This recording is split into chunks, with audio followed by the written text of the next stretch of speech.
intercambio de experiencias de luchas colectivas. Nuestra fe es liberadora, nuestras teologías y nuestra praxis también. Con esta breve introducción paso a presentar a las organizaciones convocantes. Católicas por el Derecho a Decidir es un movimiento autónomo de mujeres católicas feministas, promueve la autonomía moral y la libertad de conciencia en defensa de los derechos sexuales, reproductivos y no reproductivos. En disidencia con las jerarquías eclesiales, buscamos acercarnos a la experiencia cotidiana de las mujeres y colectivos LGBTIQ+, para construir una forma liberadora de vivir la religión. Sororidad y Fe es un colectivo ecuménico de mujeres autoconvocadas que comparten, dialogan y promueven las teologías feministas. Fe en la Resistencia es un proyecto audiovisual que visibiliza la participación política y su cruce con la fe, revelando el compromiso de personas y colectivos que resistieron a la dictadura uruguaya. El movimiento ecuménico por los derechos humanos, o más conocido como MED, tiene como finalidad defender y promover los derechos humanos desde una perspectiva ecuménica en la Argentina y en América Latina. Moviliza a las iglesias y a instituciones para que se comprometan en el trabajo por los derechos humanos. Le cedo ahora la palabra a Natalia Morbelli. Ella es activista feminista, licenciada en Trabajo Social, trabaja en el Ministerio de Justicia y Derechos Humanos de la Nación, forma parte del área de mujeres del MED e integra el equipo de coordinación del colectivo Sororidad y Fe y de Espiritualidad y Birra. Es miembro de la Iglesia Presbiteriana de San Andrés de Belgrano y de la Iglesia Ana Bautista Menonita de Buenos Aires. Nati, te dejo el espacio. Bueno, muchas gracias, bienvenidas a todas y todos. Bueno, nosotras con Flor, que va a hablar después más adelante, hicimos hace un tiempito un ensayo para presentar en uno de los concursos de derechos humanos que está en la Resistencia, y tomamos el eje de mujeres evangélicas feministas. Nuestro ensayo se llama Recorridos hacia un feminismo evangélico liberador, y lo que yo voy a hacer ahora es contarles un poquitito de qué trata. Tomamos la historia de 6 mujeres, activistas evangélicas, bastante desconocidas, y estuvimos investigando e indagando sobre ellas. De todos modos, el ensayo está publicado en la página de Fe en la Resistencia, así que todas y todos tienen acceso. Bueno, ¿cómo surge el ensayo? ¿Por qué se nos ocurre con Flor hacer este ensayo? Bueno, nosotras nos conocimos, somos parte de Sororidad y Fe, y Sororidad y Fe surge con la inquietud de aprender sobre teología feminista, algo que para nosotras era desconocido. Cuando empezamos a investigar sobre teología feminista, cuando empezamos como a aprender juntas, nos dimos cuenta que habían varias teólogas feministas conocidas dentro del ambiente evangélico y católico, cristianas, pero no teníamos, no conocíamos historias de mujeres que habían sido activistas. Entonces, ahí nos pusimos a investigar y tomamos la historia de estas 6 mujeres, que yo ahora voy a hacer un breve recorrido. Entendimos que fueron mujeres de fe con una militancia de vanguardia y que partiendo de su fe pudieron realizar aportes valiosos en la lucha por los derechos humanos, no solamente dentro de la Iglesia. Y creemos que estos aportes fundamentales que hacen al feminismo se puede transitar, o sea, se puede ser feminista siendo cristiana, ¿no? Que esto es algo que a nosotras nos emocionó y nos entusiasmó, porque es una de las cuestiones con la que muchas de las mujeres, de las hermanas, se acercan al colectivo, diciendo, bueno, me estoy dando cuenta que el feminismo no es contrario a la fe. Entonces nosotras tomamos estas activistas como un poco como ejemplo y como pioneras, y bueno, nosotras nos identificamos con ellas. Así que bueno, voy a hacer brevemente un recorrido por estas 6 mujeres. Bueno, arranco por Alieda Verhoeven. Alieda nace en el año 1938 en Holanda, y en el año 63 viaja a Argentina. Alieda es la primer pastora ordenada por la Iglesia Metodista. Ella se vincula con el movimiento de sacerdotes para el tercer mundo y en el año 71 participa como cofundadora del Instituto para la Liberación y Promoción Humana. Es una de las personas que funda el Movimiento Ecuménico por los Derechos Humanos, el MED, en Mendoza. Y en el año 1985, junto a una multitud de mujeres autoconvocadas de todo el país, funda el Encuentro Nacional de Mujeres, del que va a ser parte y va a liderar durante más de 20 años, ¿no? El Encuentro Nacional de Mujeres es el encuentro que hacemos todos los años en Argentina en diferentes provincias. Bueno, esto es un poco la historia de Aliede. Después está también Isidora Crego, que Isidora nace en Junín en el año 1912 y es una de las madres de Plaza de Mayo. Ella era miembro de la Iglesia Metodista de Liniers y su hijo Marcelo Castelo es detenido desaparecido durante la última dictadura en el año 77. Ella formó parte del movimiento ecuménico por los derechos humanos, al igual que Alieda, y también fue miembro de la agrupación de familiares de desaparecidos y detenidos por razones políticas. Y ella fue la que impulsó la Comisión de la Memoria, la Verdad y la Justicia de Liniers, Mataderos y Villa Luro, que es la primera comisión de Memoria y Verdad y Justicia que existe en la ciudad de Buenos Aires. Y en el año 2013 se denomina oficialmente, por una decisión vecinal, la Plaza Isidora a una plaza que queda ubicada en Villa Luro. Bien. Otra de las mujeres que investigamos es Inés Cobo. Inés Cobo nace en el año 53 en la Ciudad Autónoma de Buenos Aires, vivía con sus padres y su hermana menor Noemí, que Noemí actualmente milita en el MED. Bueno, ella era miembro de la Iglesia Metodista de Constitución y formaba parte de la Liga de Jóvenes, asistiendo a niños y niñas que estaban en situación de vulnerabilidad social del barrio de Constitución. Ella tenía 22 años y cursó un embarazo de 2 meses cuando es secuestrada por agentes de la dictadura militar en el año 76 cuando salía de su trabajo. Ella estuvo detenida en la ex-ESMA. Después, Eunice Litwiller nació en el 26 en Pehuajó y ella, junto a su marido Daniel, fue misionera en diferentes países de América Latina. Ella estuvo en Uruguay cuando este país atravesaba la última dictadura en un barrio popular de Uruguay que se llama Timbúe. Ahí estuvo cerca de las personas que eran perseguidas por los militares. Junto a su esposo lo que hacían era acompañar a las madres, a las jefaturas y a los juzgados. Esto a ella le generó mucho inconveniente con las autoridades de la Iglesia Menonita, porque la trataban a ella y a su marido de comunista. Vuelven a Buenos Aires en el año 86 y ahí forman parte de la Iglesia Anabautista Menonita de Buenos Aires, la IAMBA, e integra el consejo pastoral de esa iglesia, Eunice. Ella genera cierta incomodidad a las autoridades de la Convención Menonita de Argentina, porque ella era una mujer que cuestionaba la verticalidad, discutía sobre la figura pastoral, hablaba del sacerdocio universal de los y las creyentes, de la horizontalidad, y planteaba la circularidad como dinámica de la liturgia. Yo hoy formo parte de la Iglesia Menonita, y la Iglesia Menonita de Buenos Aires es una iglesia donde todos y todas estamos y sentados de manera circular, porque cuentan las personas que yo hace poquito que voy a esa iglesia, pero las personas que llevan muchos años en la iglesia cuentan que ella decía, tenemos que vernos la cara y no la nuca. Y con esta idea del sacerdocio universal de todos los creyentes y todas, todos y todas podemos hablar de la palabra y no es solamente la autoridad, o sea, no solamente tiene la autoridad el pastor. Así que bueno, es una iglesia que hoy, gracias a los cambios que generó Eunice, es una iglesia donde no hay un pastor, por ejemplo, y las decisiones se toman de manera comunitaria. Y los cultos, todos participamos. Alguien lee una porción de la palabra y entre todos y todas vamos construyendo como la enseñanza y el compartir de manera comunitaria.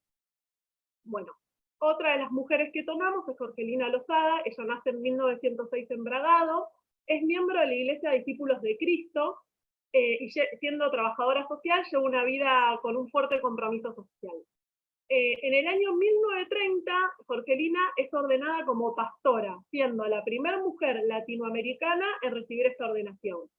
Fue uno de los miembros fundadoras de la FAIE, de la Federación Argentina de Iglesias Evangélicas, y es la primera mujer que integra la junta directiva.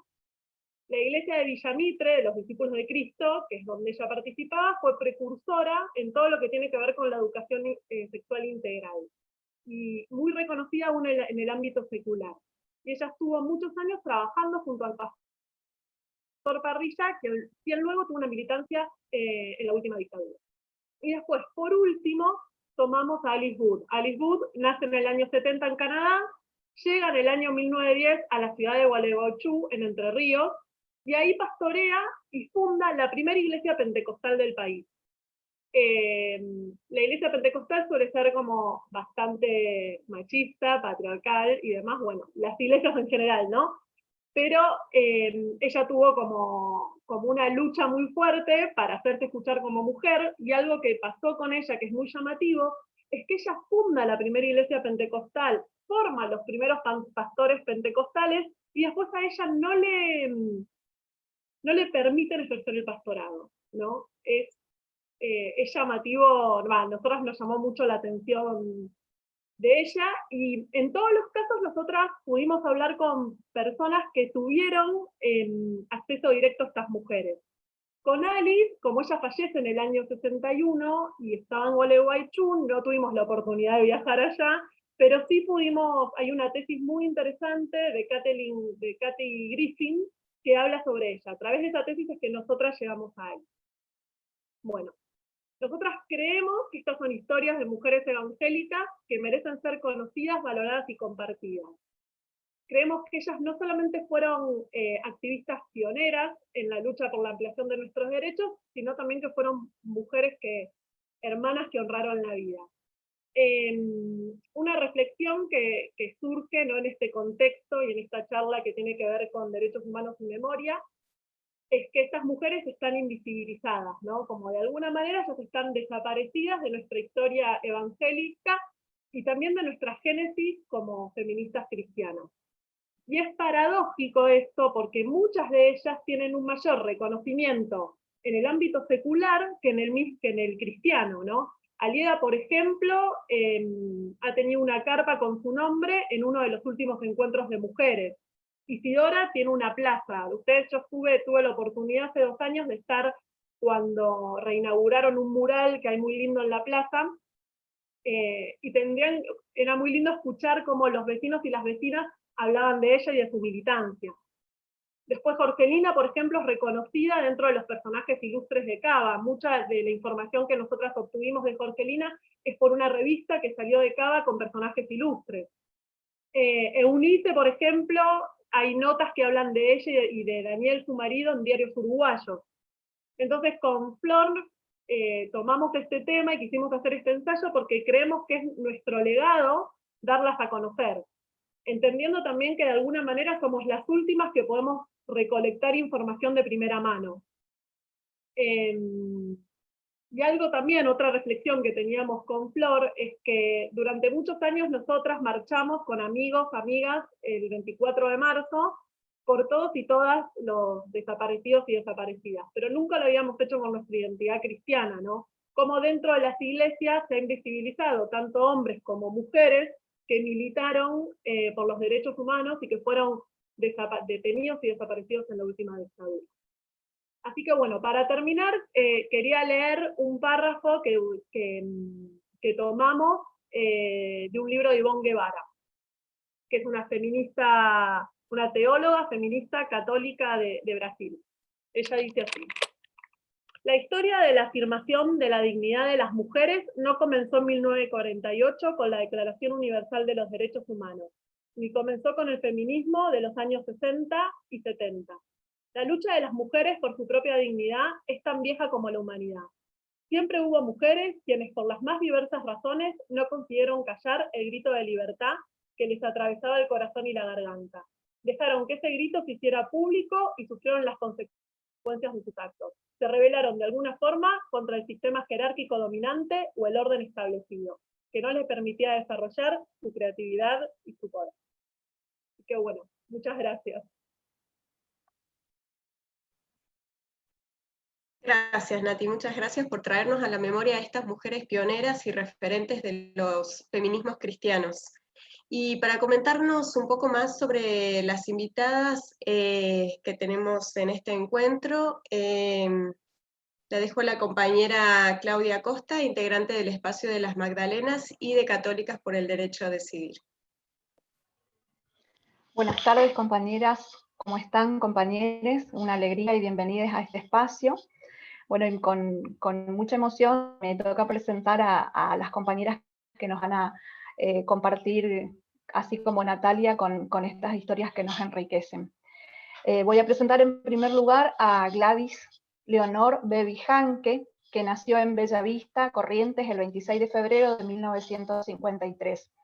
Sus padres fueron Alfredo Janke, inmigrante alemán que luchó en la Primera Guerra Mundial a los 15 años, y Genoveva Beba Aguirre. Bebi es la mayor de los 3 hijos que tuvo el matrimonio. Vivió su infancia, su adolescencia en Bellavista, luego fue a estudiar a Goya, a estudiar el profesorado de Lengua y Literatura, el Instituto José Manuel Estrada en la ciudad de Goya. El instituto era conducido por el cura Rolando Camosi. Allí conoció a Eduardo Lalo Fernández, quien era 2 años menor, pero iba de oyente a las clases de filosofía que se daban en el instituto.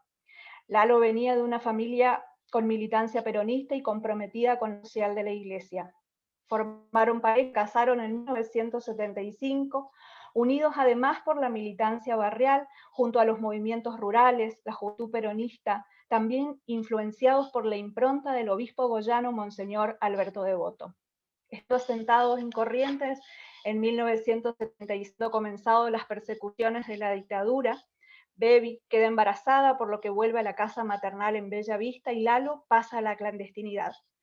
A Bebi a Corrientes, donde nace su hijo Juan Carlos en enero de 1977, estando detenida. Se cree que Lalo, asesinado en la masacre de Margarita Belén, diciembre de 1976. Bebi bajo libertad, vigilada en diciembre de 1977, y vuelve a Bellavista, donde no podía trabajar en su condición. Pero los inicios de la democracia, forma pareja con Luis Boitía, quien conocía de la época del profesorado, y se instala en Goya. Comienza a ejercer como docente y al tiempo también la militancia gremial, llegando a ser secretaria del SUTECO a nivel provincial. En la militancia docente participó de varias luchas durante 3 décadas, hasta que se jubiló.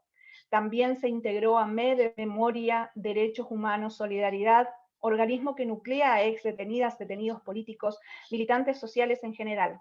Actualmente integra el Comité contra la Tortura de la provincia de Corrientes, desde donde trabaja activamente contra la violencia institucional. Bueno, esta es nuestra compañera Bebi. También voy a presentar en segunda instancia a la compañera Gabriela Barrios, que integró los Chaco en el 2000 y 2011, conformó la Red por la Identidad del Chaco en el 2003-2019, coordinó la creación del Registro Único de la Verdad de la Comisión Provincial por la Memoria e integró como investigadora varios proyectos en el ámbito universitario. Bienvenidas, compañeras Gaby y Gladys. Y por último voy a presentar a María Florencia Núñez, militante cristiana, protestante, peronista, lesbiana, estudia Relaciones Internacionales, es coordinadora de área en el Movimiento Ecuménico por los Derechos Humanos, responsable de prensa en OSIPEX e integrante del equipo de coordinación del colectivo Sororidad y Fe. Es miembro de la Iglesia Presbiteriana San Andrés de Temperley. Bienvenida, Flor. Muchas gracias. Gracias, Claudia, por la presentación. Bueno, vamos a dar inicio a este intercambio con las compañeras y vamos a tomar una primera pregunta, una pregunta bastante compleja. Y es la siguiente: ¿cómo vinculan su militancia o la militancia de las mujeres que investigaron o conocieron con la fe y el compromiso social? Gladys, te dejo el micrófono. Bueno, voy a controlar la hora, me llaman la atención porque por ahí puedo pasarme un poco, pero espero que no. Porque la verdad no escribí, digamos, lo que iba a decir, tengo todas las ideas así como salen. Pero bueno, hablando un poco con Claudia previamente, le contaba mi historia. Y yo creo que personalmente, bueno, ella ya habló de mis padres, yo tuve el ecumenismo en casa porque mi papá era luterano y mi mamá católica. No obstante, nos bautizaron en la iglesia católica. Se casaron por civil, bueno, un montón de temas con esta situación. Pero al parecer mi papá optó por que nos integráramos a la comunidad católica, ya que él no tenía comunidad en Bellavista, ¿no? Si bien era amigo del cura, él era el primero que me habló de Jesús y me explicaba, bueno, bien, digamos, como ellos conocían. Y bueno, creo que fui una rebelde ya, no sé si decir desde la cuna, pero todo lo que me sonaba orden establecido me daba rebeldía, era, si me decían hacer esto así, no lo hacía. Tal es así que en el colegio de monja, una vez me dice la maestra de séptimo, era una monja muy, las franciscanas de Gante eran las monjas, así muy enérgica y bueno, nos retaba, después teníamos que decirle gracias hermana, entonces yo me callaba, todas las demás paradas, así, gracias hermana, y niña Aguirre me decía por el apellido de mi mamá, rebelde me decía. Bueno, pero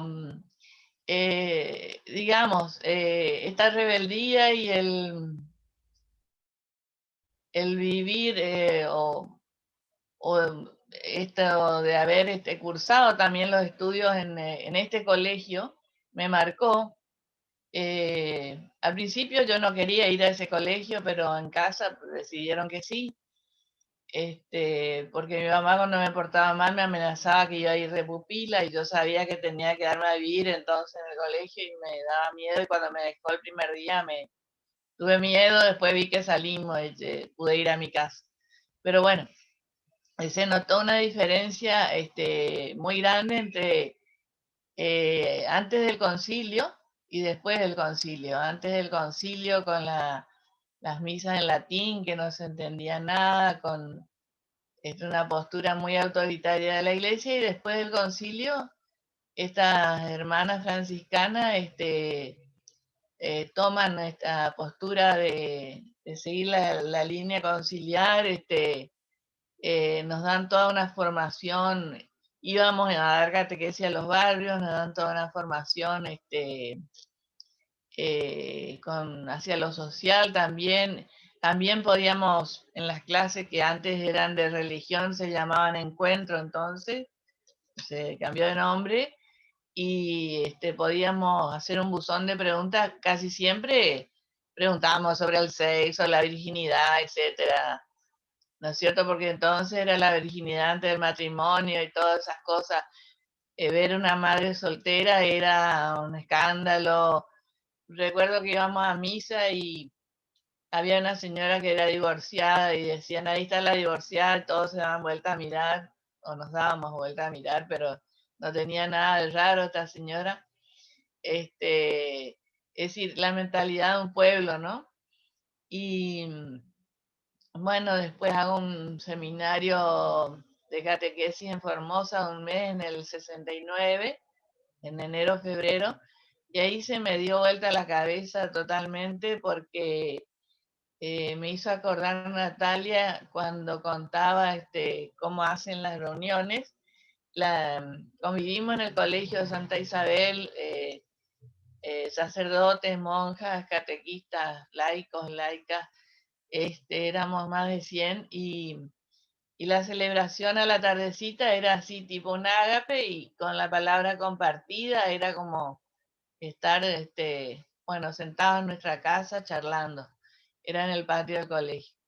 Y al volver me encontré de nuevo con toda las costumbres antiguas, esas misas aburridas, etcétera.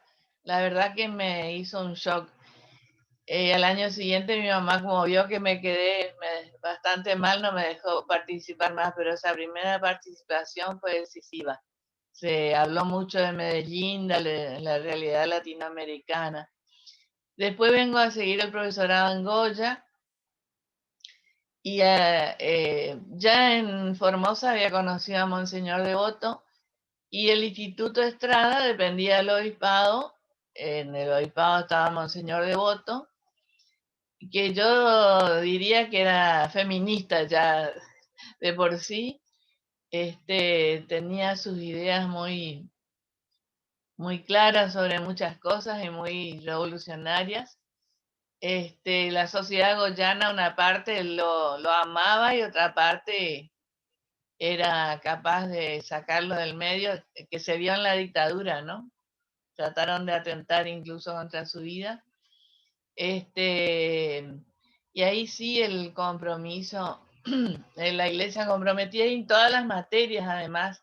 Yo estudié castellano, literatura y latín, pero analizar la problemática social atravesaba todas las materias.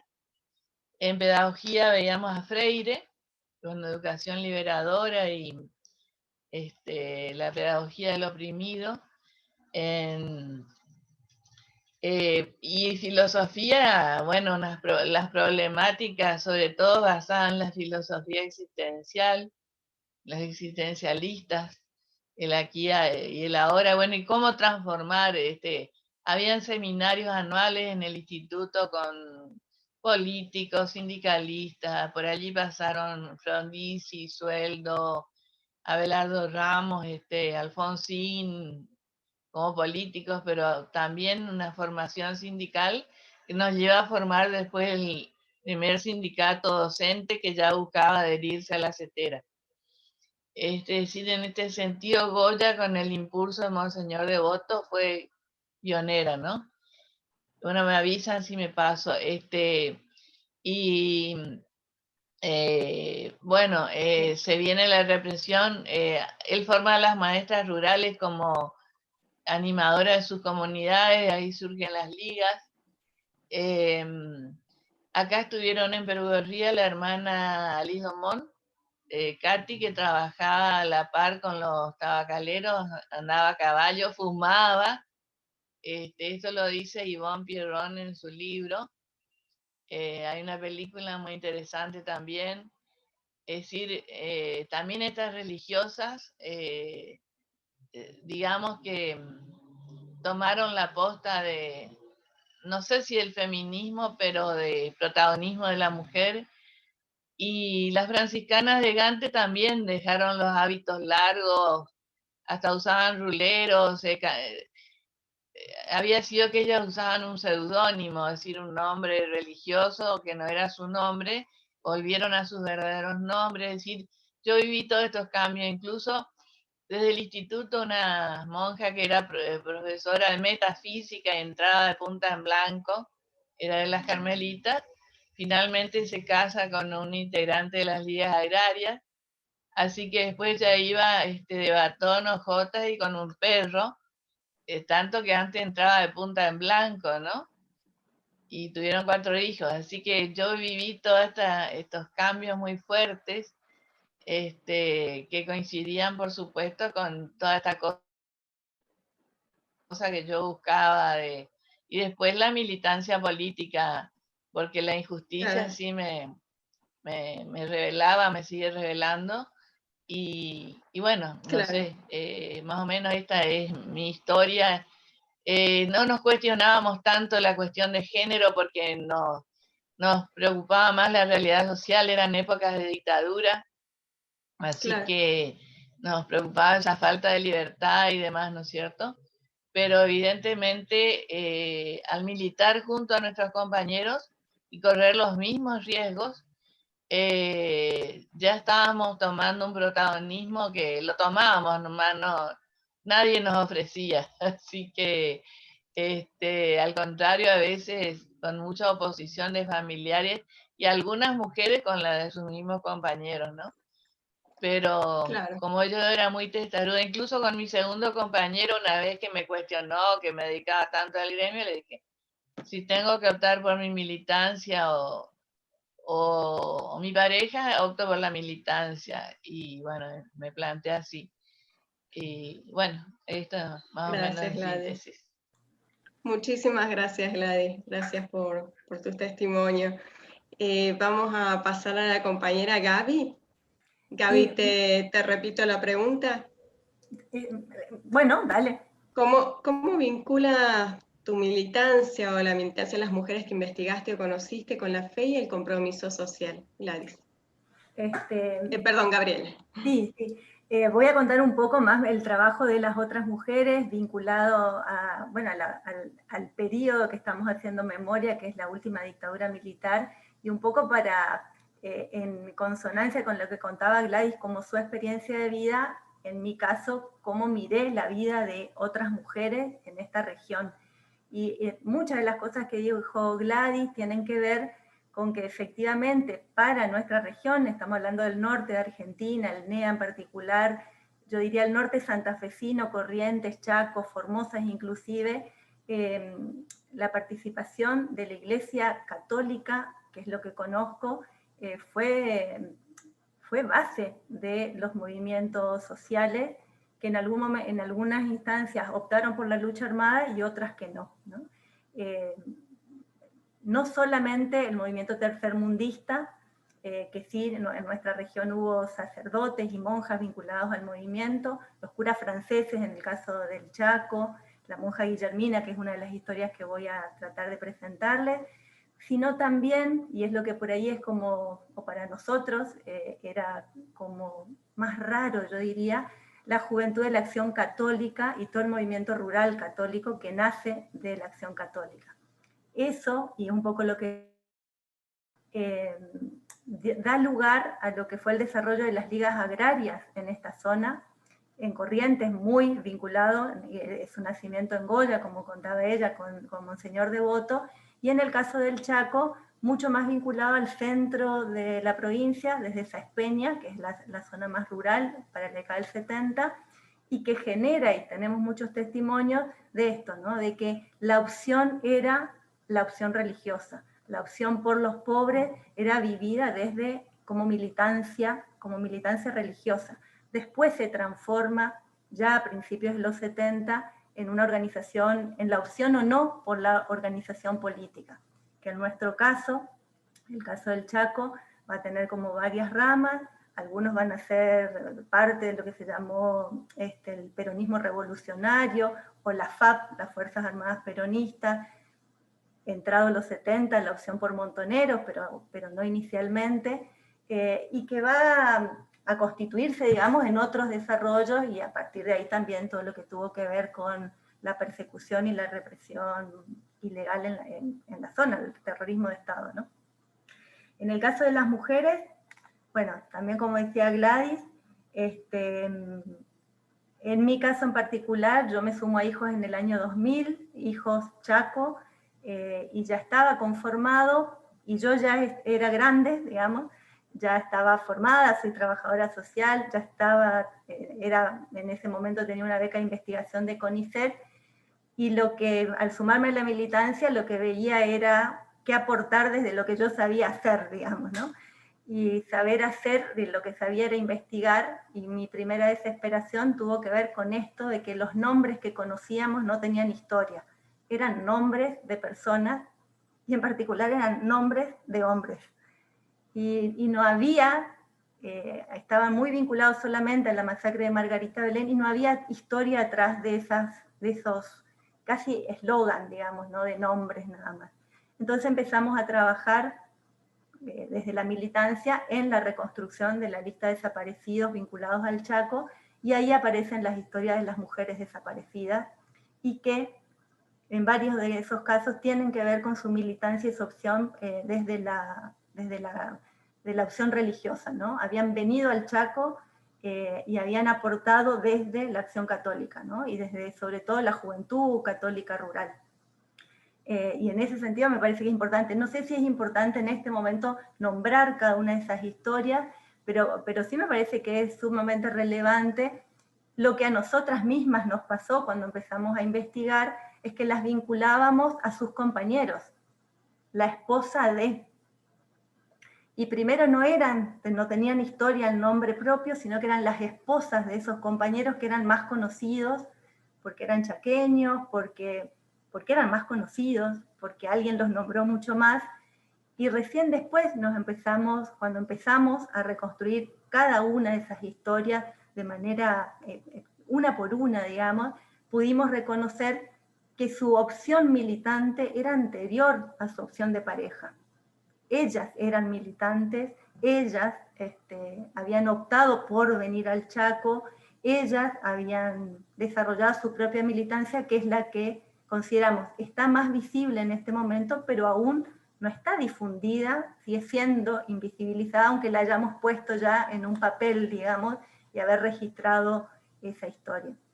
Eso me parece que sigue estando todavía como muy fuerte, como dar visibilidad a la participación de las mujeres como protagonistas.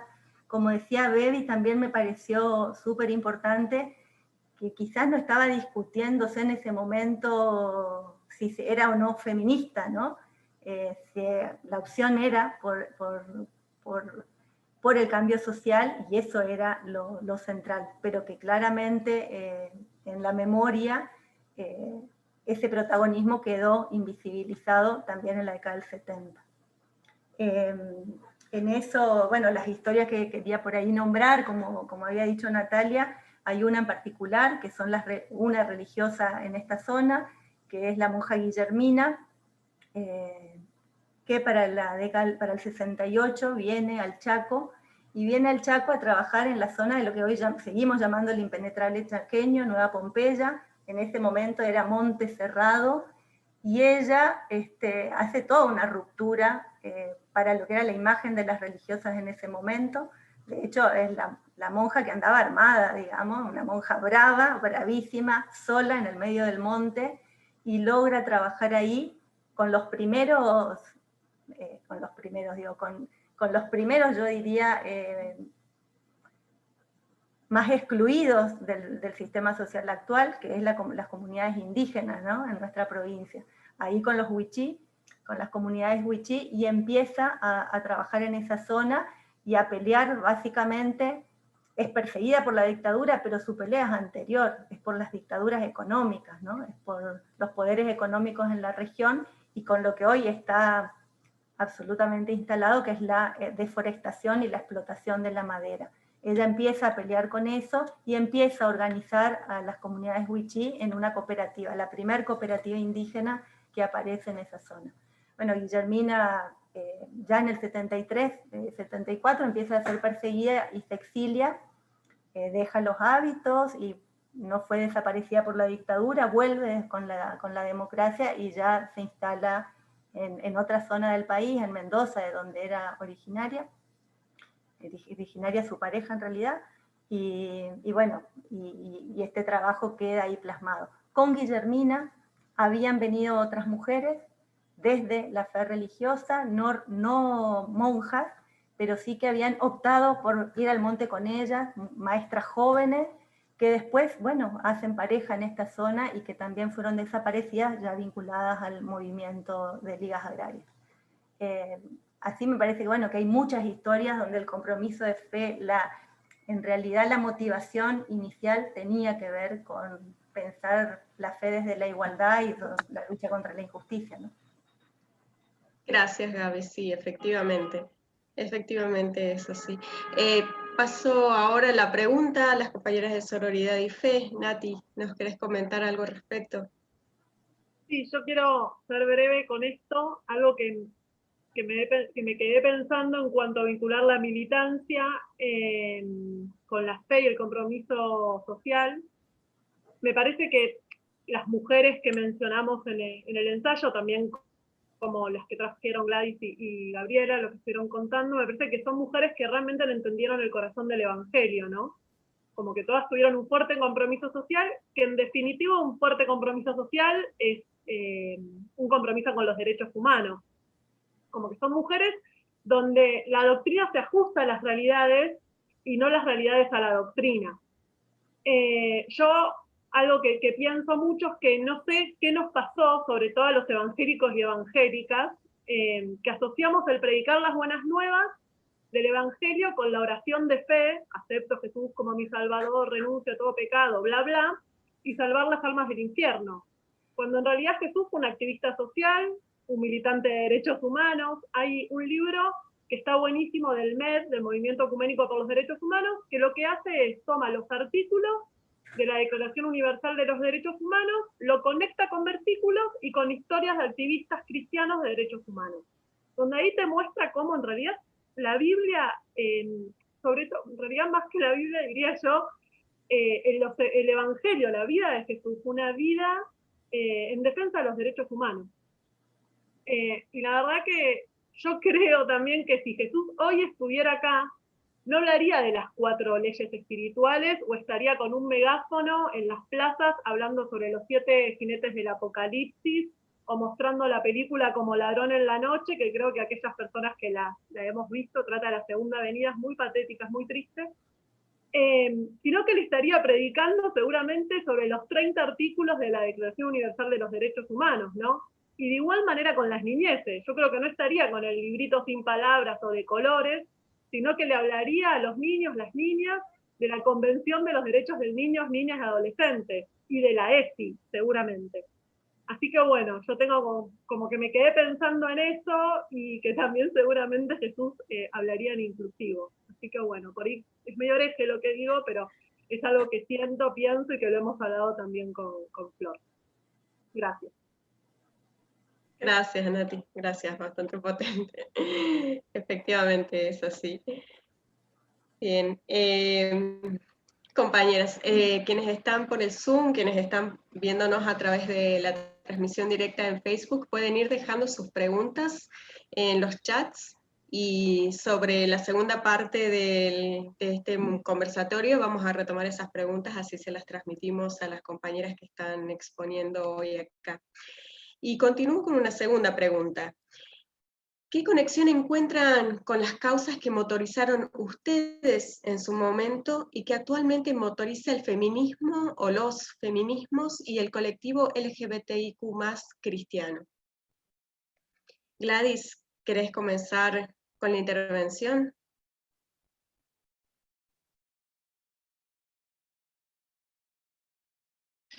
Abro el micrófono. Sí, yo pensaba, lo hablaba con Claudia también, como dije, la cuestión de género no era una discusión central, pero en nuestra propia actitud, ¿no es cierto? Estábamos reivindicando este protagonismo. Como dije, teníamos que también luchar incluso dentro de nuestras organizaciones para ser, digamos, que nos den lugar a veces, lugares de protagonistas y no lugares secundarios. Y cómo lo que noté cuando los milicos nos trataban con ese machismo, patriarcalismo, y nosotras ya estábamos emancipadas de por sí, pero nos hicieron volver a nuestras casas a cargo de nuestros padres, o una profesora tuvo que volver a cargo de su hermano. Cómo se retrocedió en eso, que nosotras ya habíamos alcanzado por lucha propia. Y bueno, creo que nos hicimos las que obedecimos para poder sobrevivir, pero en el fondo quedaba esa rebeldía, ¿no? Que después siguió, cuando la democracia nos permitió, siguió en la militancia.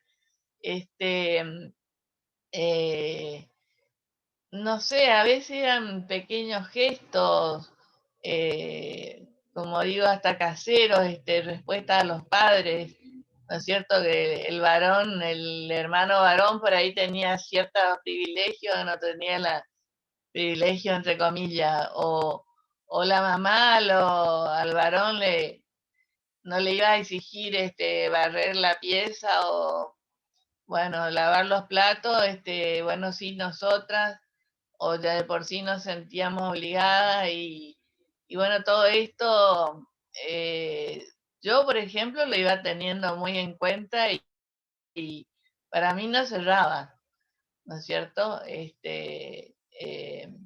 Incluso, a ver, qué otro ejemplo eh, puedo dar? Eh,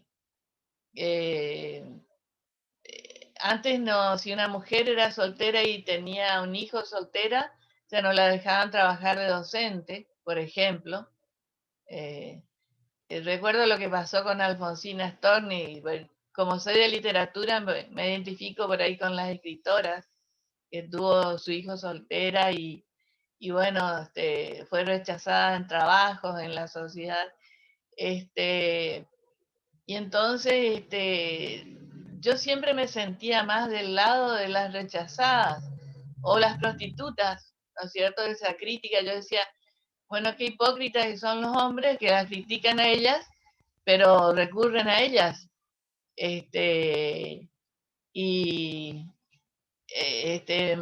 me discutía mucho yo con compañeros varones y demás, que eran unos hipócritas.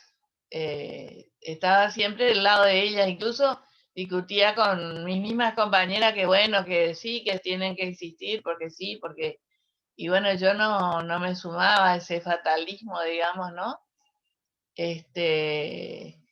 Y en cuanto al trabajo de la mujer, por ejemplo, es cierto que finalmente trabajar afuera de la casa y adentro fue doble trabajo, pero tener independencia económica era importante y yo lo vi en mi mamá que dejó su trabajo al casarse cuando murió su marido, con hijos chicos, quedó en situación muy difícil.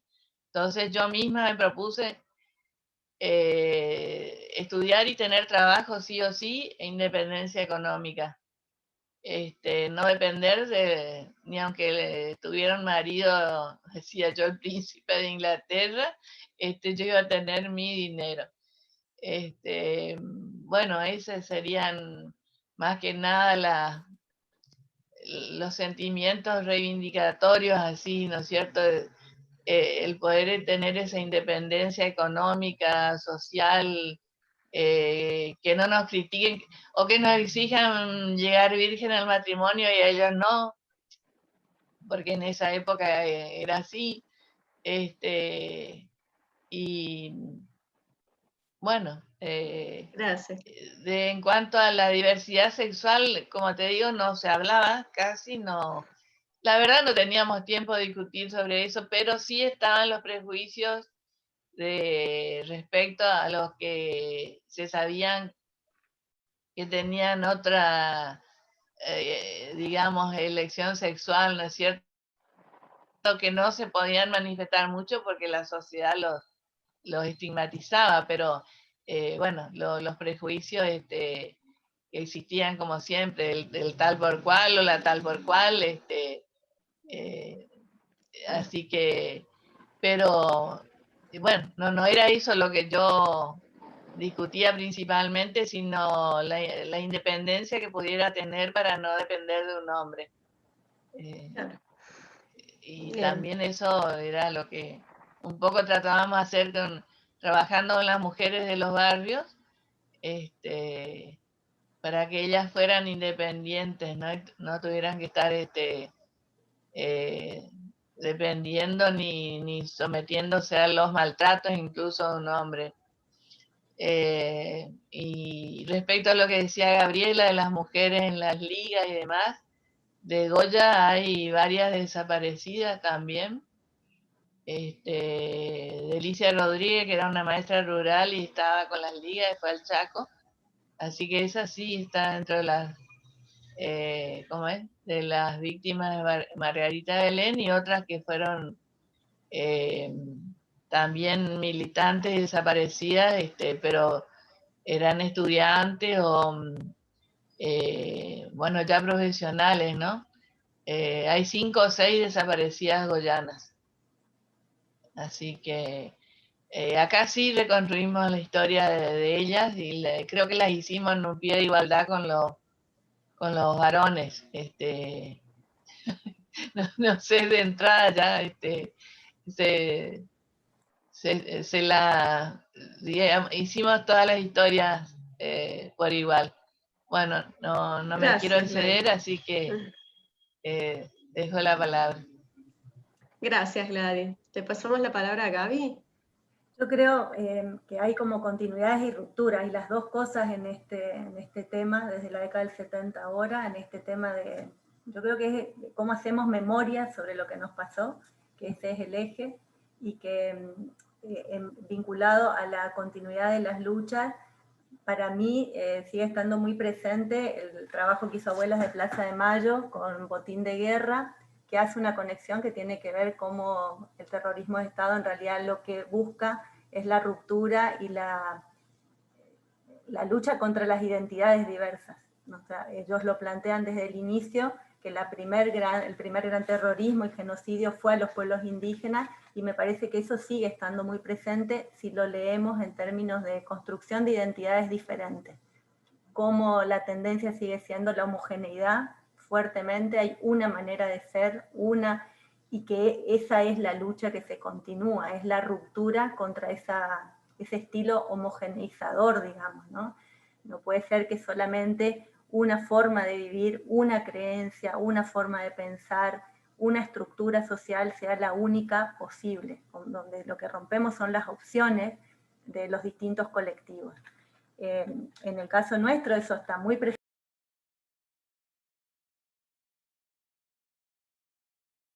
Se apagó el micrófono. Sí, fue sin querer.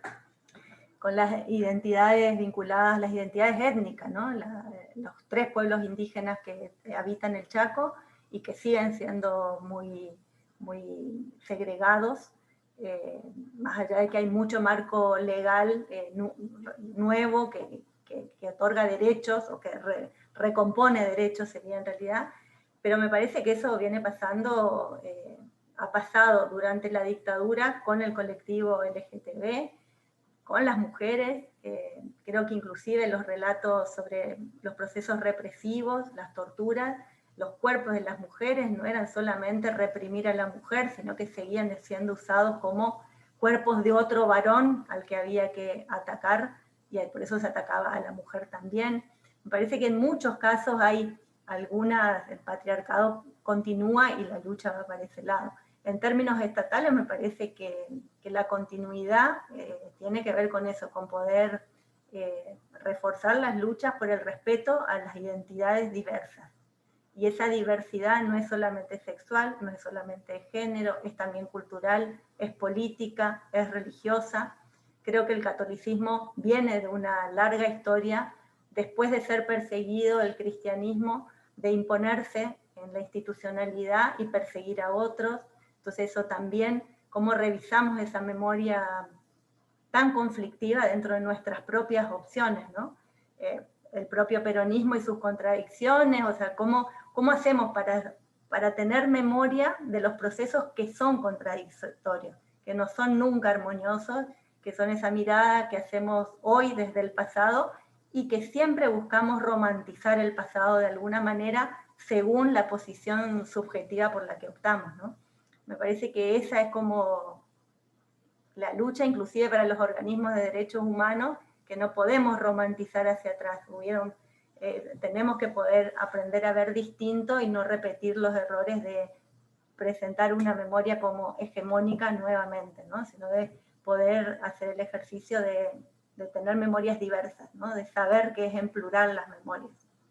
En eso me parece que es para mí por lo menos como el desafío de esta continuidad de las luchas que, bueno, que dieron los que ya no están y los que siguen estando, ¿no? Porque por suerte la dictadura no fue efectiva. Hubo muchos sobrevivientes y son sobrevivientes militantes, ¿no? Como Gladys. Y como muchos yo pido permiso para agregar una cosita que me olvidé. Cómo la iglesia nos metía en la cabeza que el tema de la homosexualidad era pecado. Eso estaba muy muy metido en nosotros, y bueno, y algo humorístico, una reflexión que hice alguna vez, que digamos, los mandamientos de ser tan machistas nos dan una cierta salida a nosotras cuando dicen no desear la mujer de tu prójimo, pero no dice no desear el marido de tu prójima, o el hombre de tu prójima. Así que quizás ahí tenemos nosotras una libertad. No quiero decir que vamos a hacer eso, pero digo yo, en su afán de ser tan machista, se olvidaron de poner el otro artículo. Gracias. No era pensable, Gracias, Gladys. no era posible que una mujer haga eso. Entonces No se lo habían imaginado. No había que prohibirla. Bueno, desde la cultura popular en general, sí, toda la mitología de la cultura popular tiene que ver con prohibirle la conducta a las mujeres, ¿no?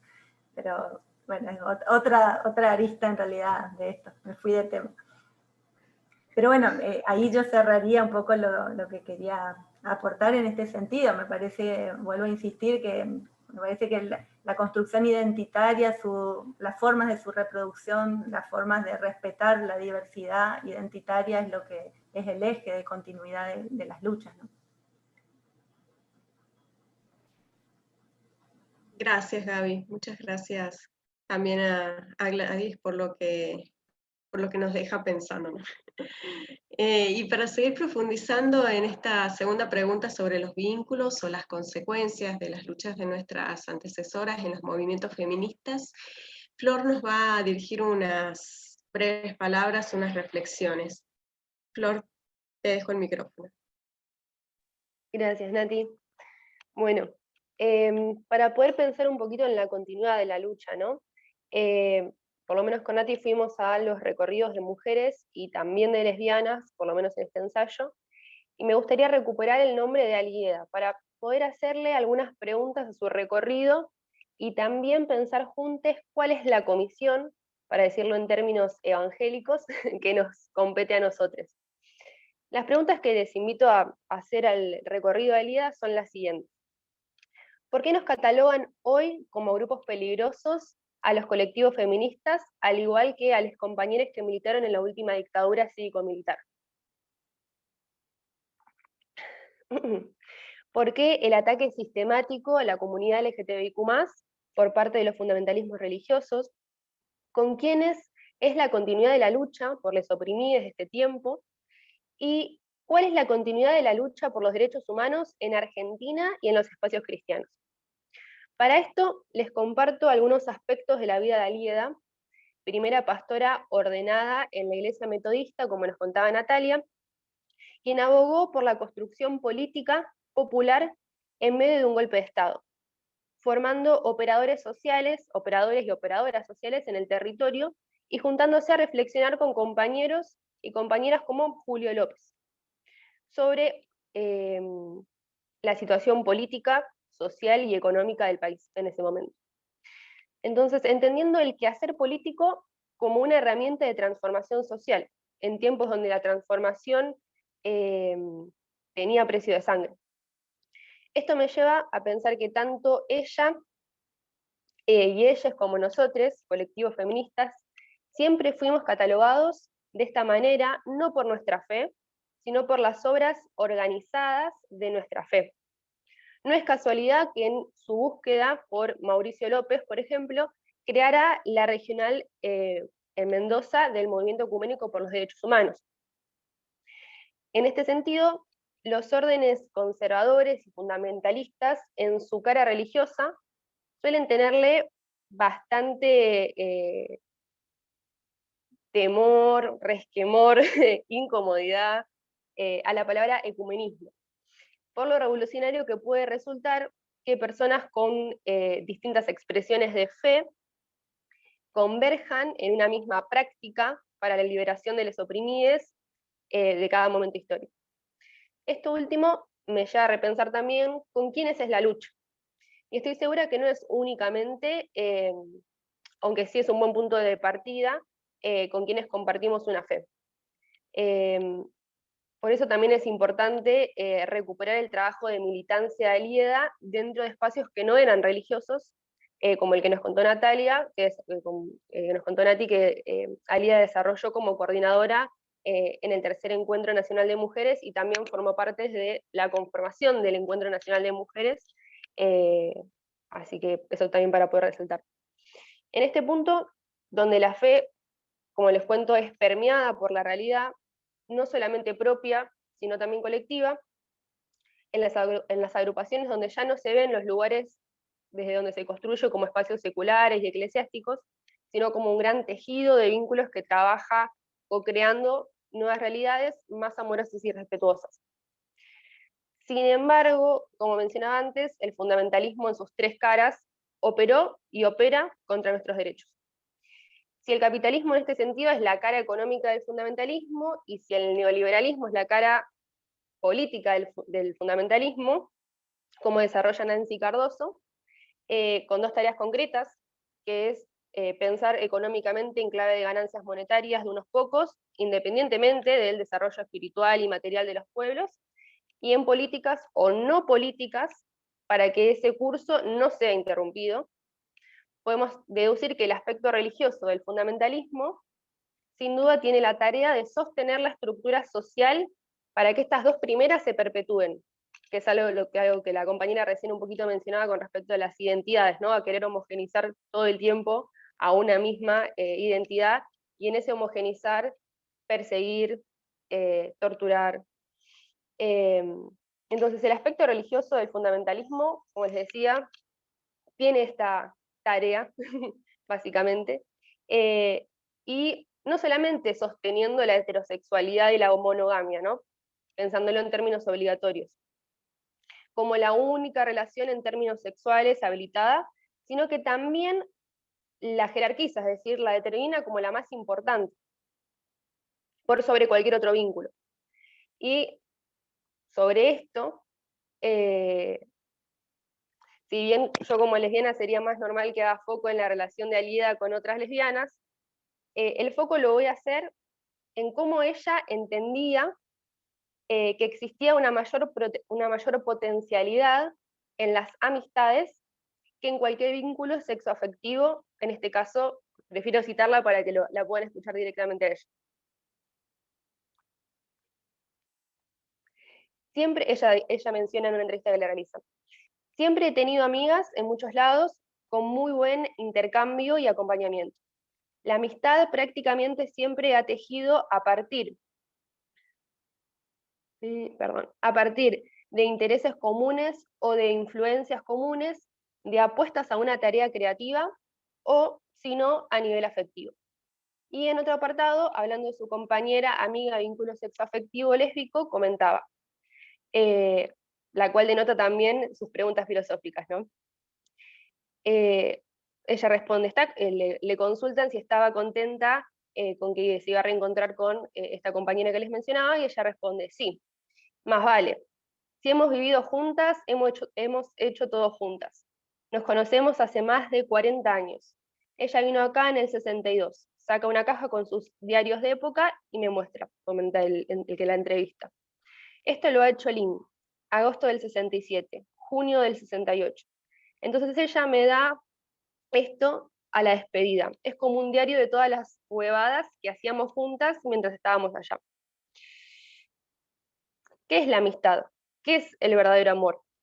Y esto es unas citas que saca de una carta del 68.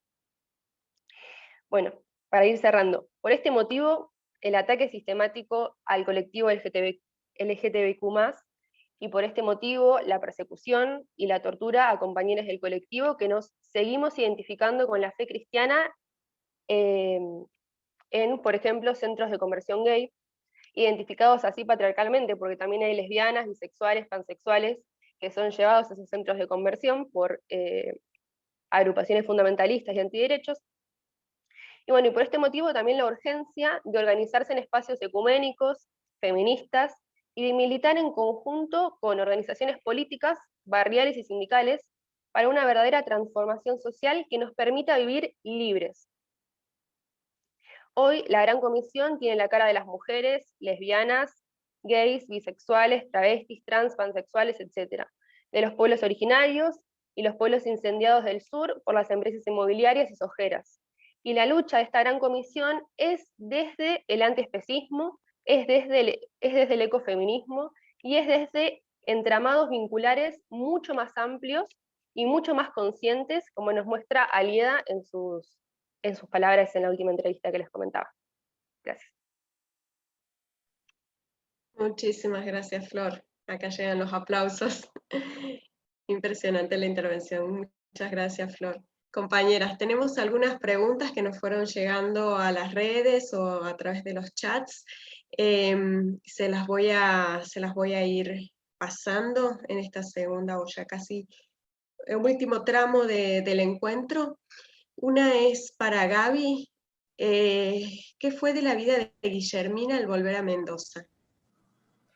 Bueno, la historia de Guillermina está registrada en un libro, ahora se me fue el nombre del autor, pero ella lo que volvió es a trabajar en su granja, en una granja con su marido, que también había sido sacerdote en el mismo lugar, en Nueva Pompeya, y se dedicaron a criar su familia y demás, y a trabajar con los pequeños productores de Mendoza, digamos, ¿no? Volvió al Chaco de visita algunas veces, pudimos entrevistarla en el Registro Único de la Verdad del Chaco, pero no volvió a militar en el Chaco, o sea, a militar en términos religiosos, no volvió a vivir al Chaco, a trabajar en los procesos organizativos con Huichí, sino que se quedó en Mendoza y falleció hace unos años, después de una larga enfermedad de su marido, en el mismo año falleció ella también, digamos.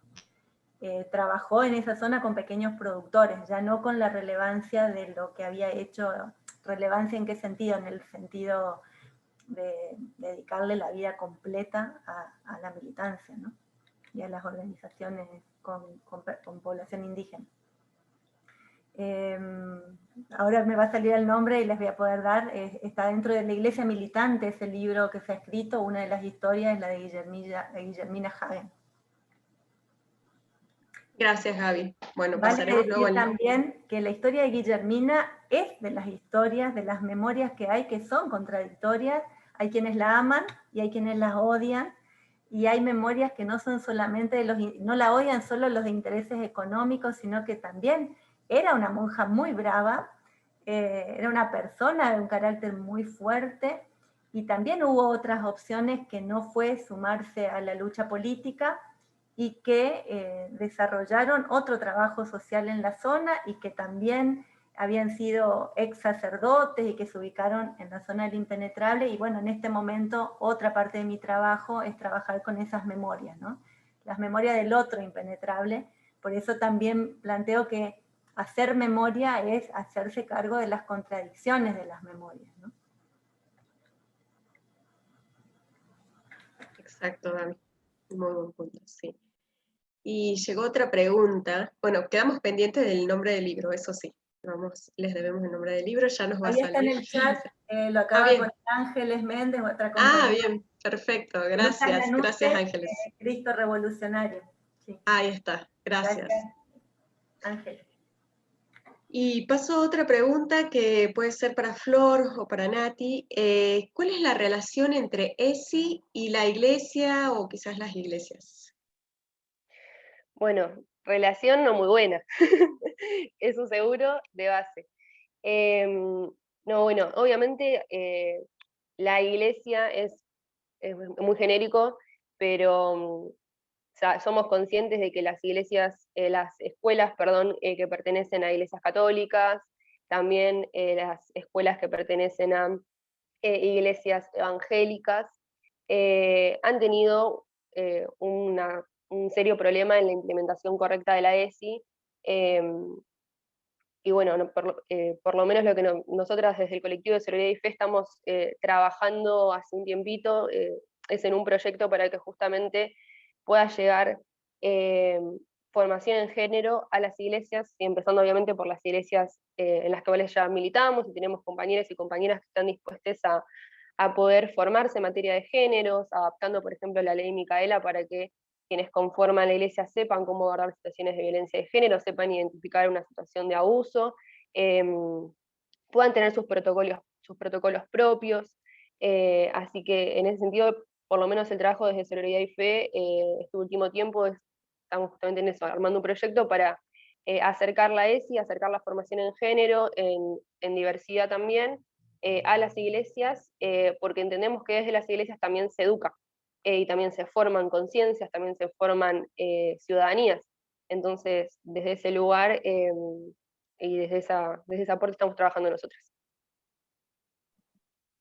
Y algo que yo quisiera sumar a lo que dijo Flor, justamente esta semana salió una nota en página 12 de una chica que había quedado embarazada por parte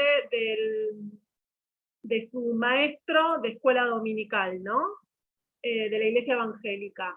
Hace no tanto también salió una noticia de una iglesia donde habían abusado sexualmente de una nena, había quedado embarazada y le habían hecho un baby shower. Y les estoy diciendo dos noticias que de casualidad yo leí en página 12, pero a nosotras nos ha pasado de acompañar adolescentes que fueron abusadas sexualmente dentro de una iglesia evangélica por un líder.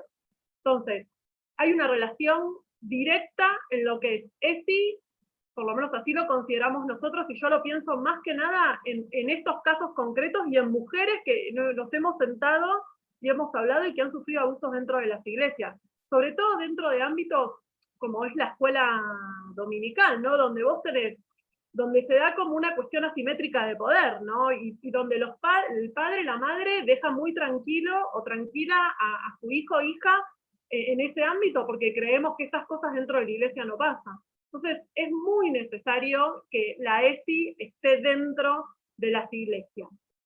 Más que nada, pensando en todas las cuestiones que tienen que ver con abuso sexual, ¿no? Que está pasando, así como está mucho más visibilizado lo que pasa en la Iglesia Católica, pero dentro de las iglesias evangélicas hay niños, niñas, adolescentes, mujeres adultas que están siendo abusadas sexualmente.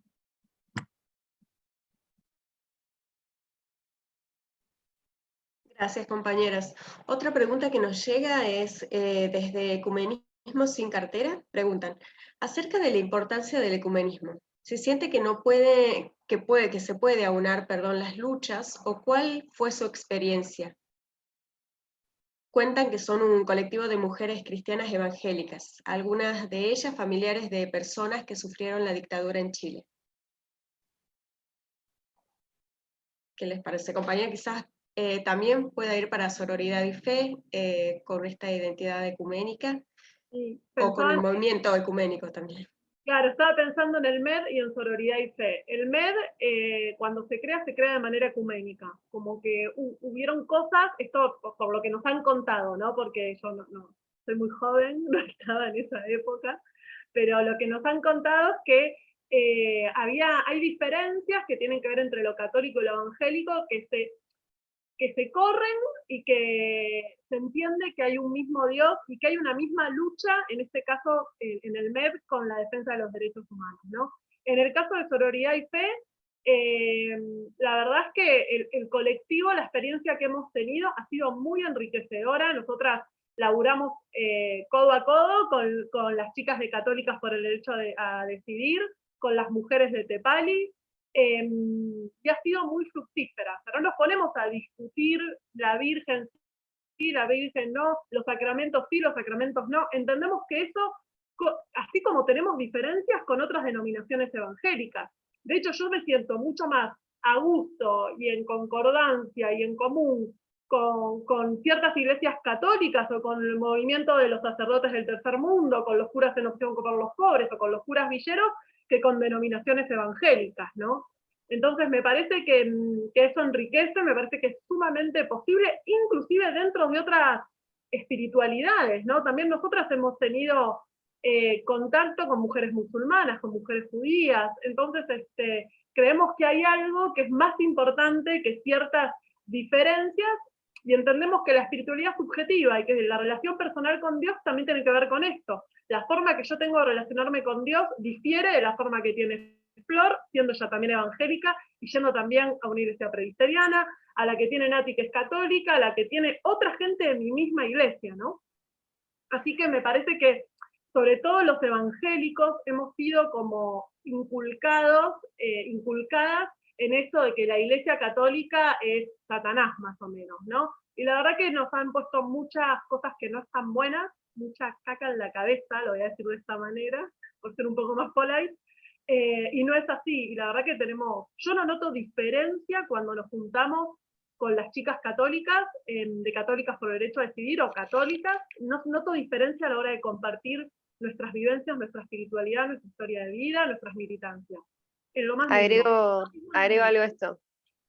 Agrego un poquito a esto que dice Nati, y cito a María de los Ángeles, que en su momento dijo, las problemáticas, o sea, los resquemores en el ecumenismo viene de líderes y pastores y curas con una dinámica patriarcal, machista, dicha en términos más vulgares, de porongueo, que es algo que no se da, o sea, que justamente es algo que desde el feminismo estamos desandando, esas lógicas de construcción desde la competencia.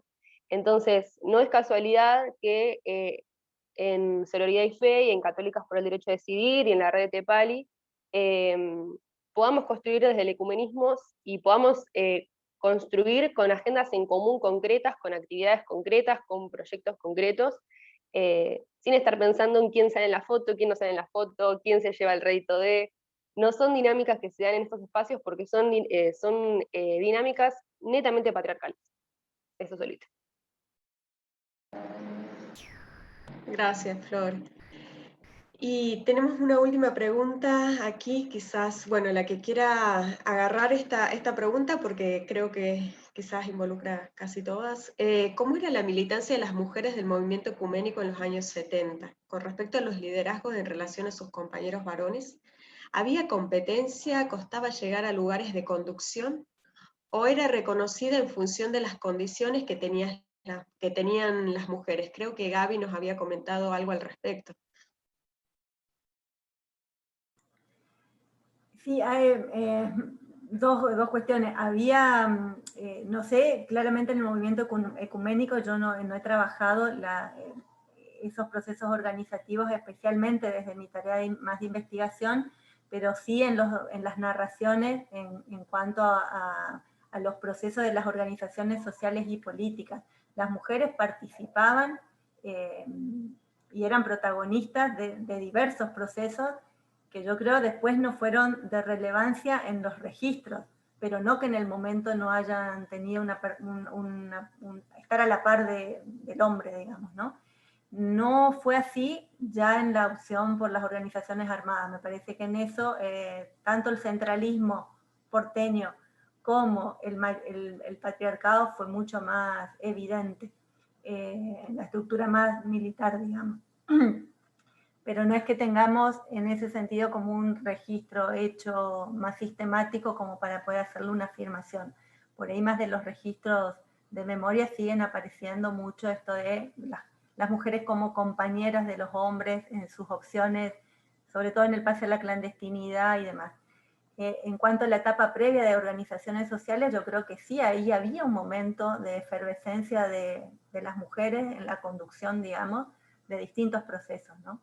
Inclusive en el movimiento universitario, que no lo mencioné, solo hoy hablé algo del movimiento rural, pero la otra fuerza de la militancia de los 70 en el caso del NEA y del Chaco fue el movimiento universitario, que también nace del arzobispado de Resistencia en su momento, o una de sus puntas fue esa, y bueno, en este caso ahí las mujeres también tenían protagonismo en el ambiente universitario, ¿no? Gracias, Gaby. Muchas gracias.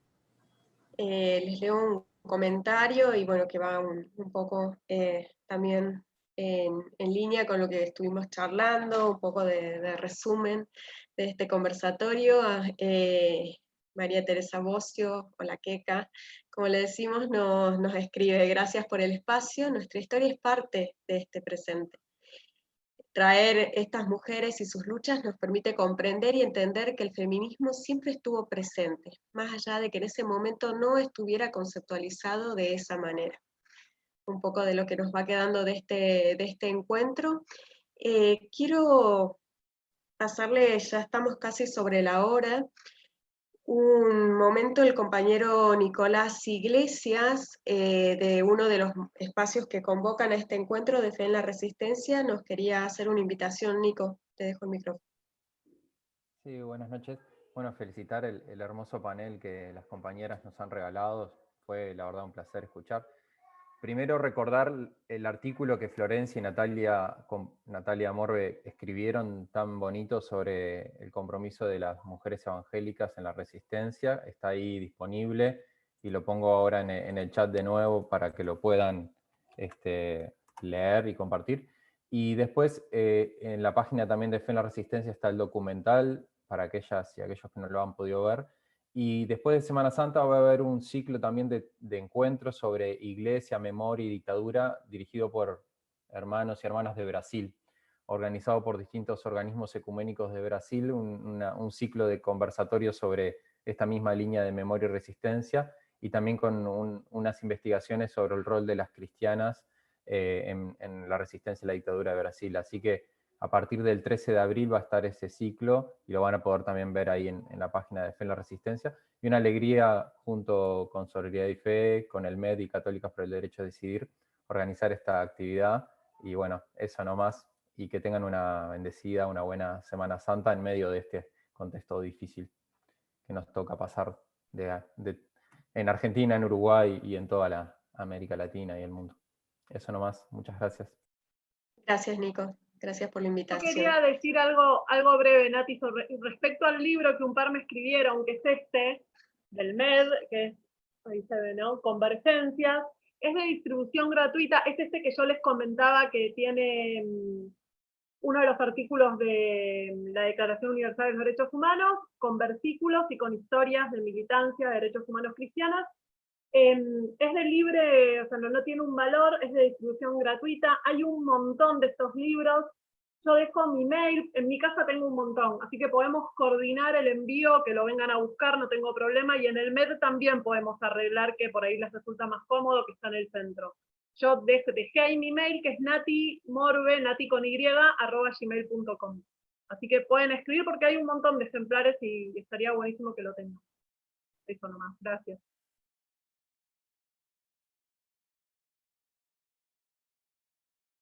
Gracias, Nati. Ahí llegan unos mensajes también agradeciendo en el Face, que es muy interesante el encuentro, nos dice Andresa Galarza. Llegaron mensajes de Fabián Cruz Alta, y bueno, muchos más que estuvieron compartiendo ahí por las redes, muchos agradecimientos. Bueno, ya estamos casi sobre el momento del cierre y queremos agradecer a todas, a todos quienes estuvieron presentes, recordar, como sabemos, es volver a pasar por el corazón. Hoy trajimos todas estas historias desde un lugar de enorme agradecimiento y amor por aquellas que tomaron partido por una fe liberadora. Hacer memoria es también asumir contradicciones, como nos decía Gabriela.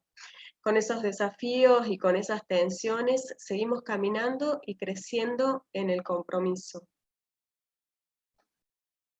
Les invitamos a visitar las redes de las organizaciones que convocaron, Solidaridad y Fe, Católicas por el Derecho a Decidir, Fe en la Resistencia y el Movimiento Ecuménico por los Derechos Humanos. Hubo varios eventos en este mes de la memoria acá en Argentina. De paso, comentarles que pasar por la casa de Nati es entender que ya está en Buenos Aires. Les aviso por las dudas. Para retirar el libro. Bueno, si no, se puede coordinar un envío. Tan porteño-céntricas, les pido mil disculpas. Bueno, si no coordinamos, se puede coordinar algún envío a alguna de las provincias. Nati encantada, está súper acostumbrada a hacer eso, así que ella nos hará llegar el material. Pueden escribir al mail de Nati, si después también lo dejás por alguno de los chats en las redes, o acá en el que te están pidiendo en realidad en el chat del Zoom, tu mail nuevamente, así que para seguir compartiendo. Si alguna de las compañeras quiere decir algo, ya sobre el cierre, les dejo el micrófono. No, simplemente agradecer por la oportunidad de poder pensar juntos esta actividad y construirla con las 3 organizaciones. La verdad que estoy súper contenta y nada, espero que haya servido para acercar algunas reflexiones y preguntas abiertas para seguir haciéndonos. Así que un abrazo y un saludo a todos. Yo de mi parte agradecerle, bueno, un poco la participación de está Ángeles Méndez también del RUC Chaco, que ha sido, si bien hoy es una institución que depende del Estado, que fue ganada por la lucha de los organismos de derechos humanos para poder construir memoria desde espacios de legitimidad estatal, digamos, ¿no? que fuese el sentido. Así que bueno, en eso saber que la historia de las mujeres, pero la historia de todos los que son excluidos en general del sistema, puedan estar presentes en un espacio de memoria estatal. Yo brevemente quería... está claro. Brevemente quería quiero decir retomando rápidamente que... ¿Cómo? No, rápidamente, bueno, te agradezco, Claudia, por la invitación. Ah, bien. Te quería agradecer por la invitación, Claudia, y como te decía, esto de rememorar, recordar de dónde vengo, desde la religión, la fe y todo esto, me hizo remontar a mi infancia y a cosas que las tenía muy guardadas, porque en el ámbito de esta iglesia conservadora actual no es que se pueda hablar mucho. Yo prácticamente no participo con la jerarquía ni nada. Voy un poco a misa en la capilla que está enfrente de mi casa, pero por tener un poco de contacto con la gente, pero realmente pensé que ya no se podían hablar de estas cosas, ¿no? Que me movilizaron en la niñez y juventud, y bueno, yo creo que en el fondo me sigo movilizando por la fe, porque si la solidaridad es lo que, incluso, bueno, de paso cuento que nuestro rector nos daba clases de filosofía contemporánea y nos daba clases sobre el contacto que había entre cristianismo y marxismo, que era el interés por el ser humano. Y bueno, pero pensé que ya lo religioso en mí no tenía tanta relevancia, así que gracias por compartir.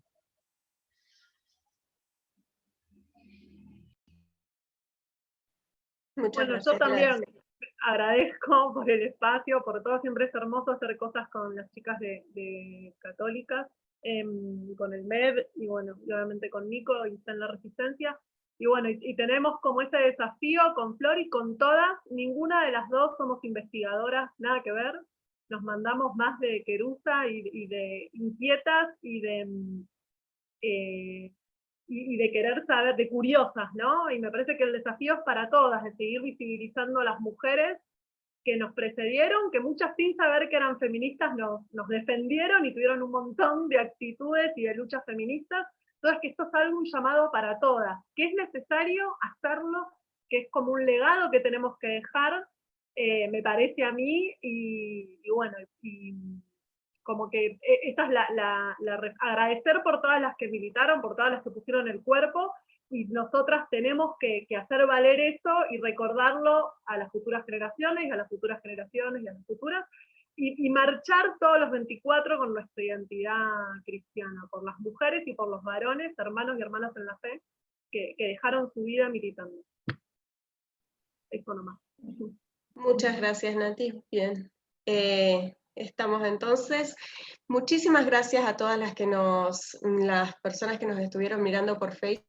Muchísimas gracias a todas las compañeras que estuvieron aquí presentes en el Zoom, desde Católicas por el Derecho a Decidir, Sororidad y Fe, Fe en la Resistencia y el Movimiento Ecuménico por los Derechos Humanos. Les dejamos un gran abrazo.